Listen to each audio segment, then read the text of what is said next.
envie d'entreprendre, volonté de réussir, regardez le Club Éco d'Objectifnews.tv avec la Banque Populaire Occitane.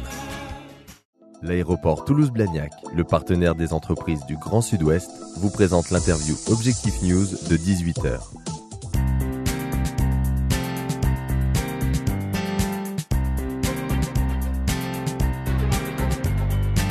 L'interview de 18h sur Objectifnews.tv. Notre invité ce soir, Jean-Louis Marty. Bonsoir. Bonsoir. Vous êtes président de la CCI de Montauban et du Tarn-et-Garonne. Vous avez lancé il y a un an un baromètre qui vous permet d'avoir une vue un peu précise de l'économie de votre département.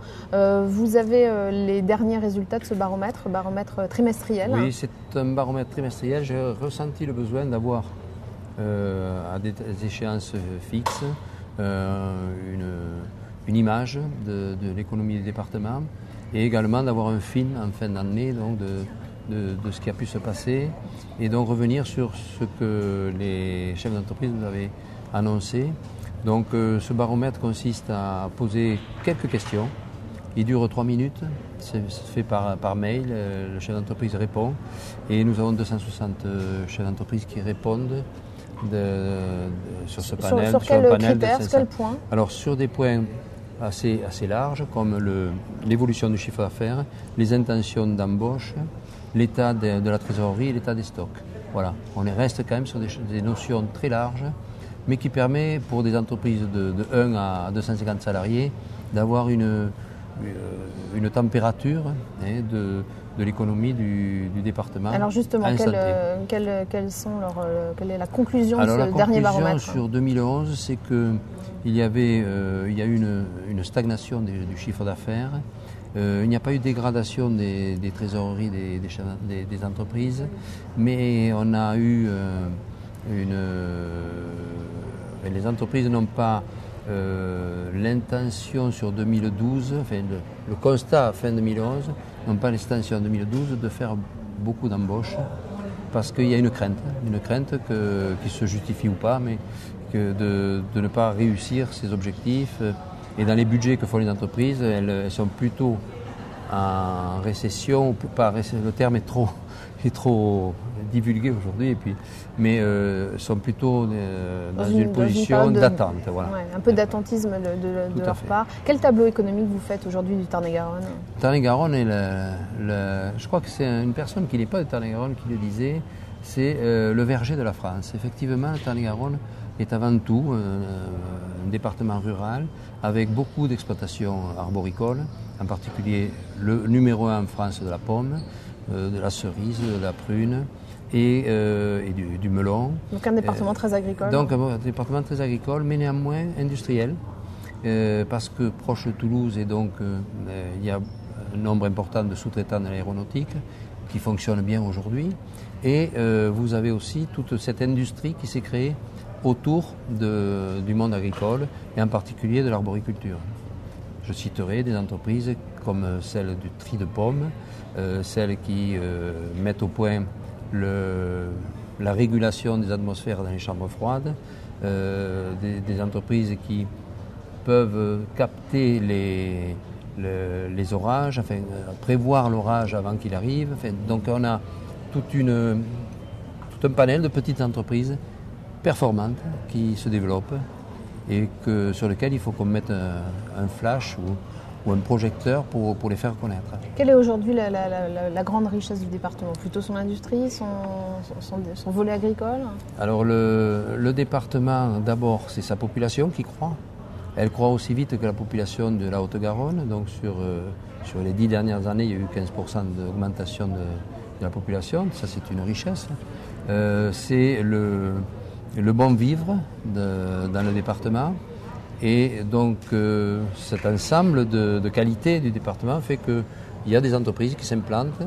On a des petites industries liées souvent, enfin la plupart liées au monde aéronautique, comme je vous disais, mais aussi des commerces dynamiques, des commerces centre-ville, avec des centres-villes de Montauban, de Moissac, qui sont très agréables et que les Nord-Toulousains apprécient. Et donc le bilan, je dirais, d'attractivité du département est plutôt positif, alors qu'il y a 20 ans, il était négatif. Les gens partaient plutôt facilement consommer à Toulouse aujourd'hui, ce qu'on voit, c'est pas directement des Toulousains, mais des Nord-Toulousains, des Nord-Haut-Garonnais qui viennent sur le département. Quels sont vos objectifs en tant que président de la Chambre de commerce et d'industrie? Mes objectifs, c'est de promouvoir le département d'aider nos entreprises, les 8271 entreprises du département, qui ont des besoins. D'abord, il faut les inscrire. La création d'entreprises, c'est notre rôle d'être à la création d'entreprises. Ensuite, dans le soutien aux entreprises, et en particulier fournir aux entreprises des ressources humaines. Nous avons un centre de formation qui est important. Plus de 1000 personnes sont formées par an, entre la formation initiale avec le GC, l'école de gestion de commerce, donc la formation continue, et bien sûr la formation par alternance, qui fait que voilà, nous fournissons à nos entreprises locales les ressources humaines dont elles ont besoin, et j'insiste très souvent là-dessus dans les conseils de perfectionnement de l'IFA ou de l'EGC, pour que nous soyons concentrés sur les entreprises locales. Je n'ai pas l'ambition d'avoir des écoles qui concurrencent les grandes écoles parisiennes ou toulousaines, mais qui servent aux entreprises locales. Quels sont les points faibles aujourd'hui de l'économie du Tarn-et-Garonne? Vous en avez détecté? Un des points faibles, c'est le chômage. On a plus de 10% de chômage, alors que la moyenne de Midi-Pyrénées est à 9,3. Une population très disparate. Vous avez une population paupérisée qui vient du monde de l'agriculture, et des gens beaucoup plus aisés qui sont des personnels d'entreprises toulousaines qui viennent habiter sur le Tarn-et-Garonne. Et entre les deux, bien sûr, il y a une population de cadres moyens, de fonctionnaires, mais cette population est très étirée, je dirais, dans les deux sens, avec donc un manque de soutien de certaines populations qui sont en difficulté, particulièrement actuellement. Vous attendez beaucoup de la LGV, de la future gare de Montauban? Alors j'attends beaucoup de deux choses. D'une part, de la vocation aussi du département à être un carrefour, donc la logistique.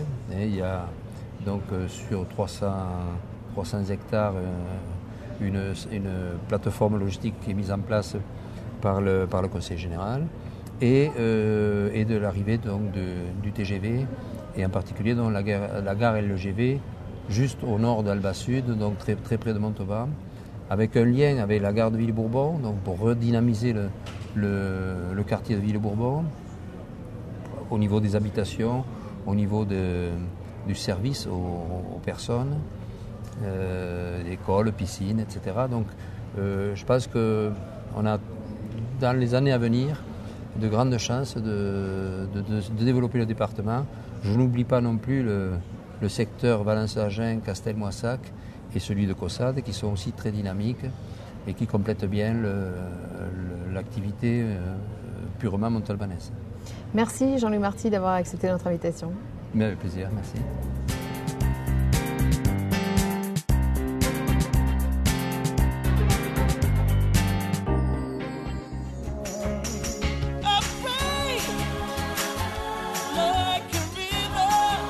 Envie d'entreprendre? Volonté de réussir? C'était le Club Éco d'ObjectifNews.tv avec la Banque Populaire Occitane.